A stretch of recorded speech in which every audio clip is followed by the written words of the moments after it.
বরিশালে হঠাৎ বেড়েছে ডায়রিয়ার প্রকোপ। সদর হাসপাতালে প্রতিদিন গড়ে ভর্তি হচ্ছেন ২০ জন। এদের মধ্যে শিশু ও বয়স্করাই বেশি।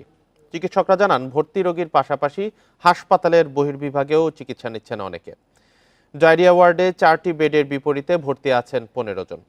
হঠাৎ রোগীর চাপ বাড়ায় চিকিৎসা দিতে হিমশিম খাচ্ছেন চিকিৎসক ও নার্সরা। বরিশাল জেনারেল হাসপাতালের তথ্য অনুযায়ী চলতি মাসে চিকিৎসা নিয়েছেন ৫০০ রোগী। অপরিচ্ছন্নতার কারণে ডায়রিয়া বাড়ছে বলে ধারণা চিকিৎসকদের। সকালবেলা অবস্থা বেশি খারাপ, তারপর সকালবেলা ভর্তি হলাম। তো রাত্র ২টার দিকে অসুস্থ হয়ে পড়ছে, তারপরে হাসপাতালে নিয়ে আসছি। রোগীর পরিমাণ বাড়াতে আমাদের একটু হিমশিম খেতে হচ্ছে যে আমরা বিছানা দিতে পারছি না। শিশু রোগীর পাশাপাশি প্রচুর বয়স্ক ডায়রিয়া রোগী পাচ্ছি আমাদের এখানে, এবং যেগুলো ওয়াটারি ডায়রিয়া বা সিভিয়ার ডিহাইড্রেশন নিয়েও বেশ রোগী আসতেছে, এবং সেগুলো তাদেরকে আমরা ভর্তি করে চিকিৎসা দিচ্ছি।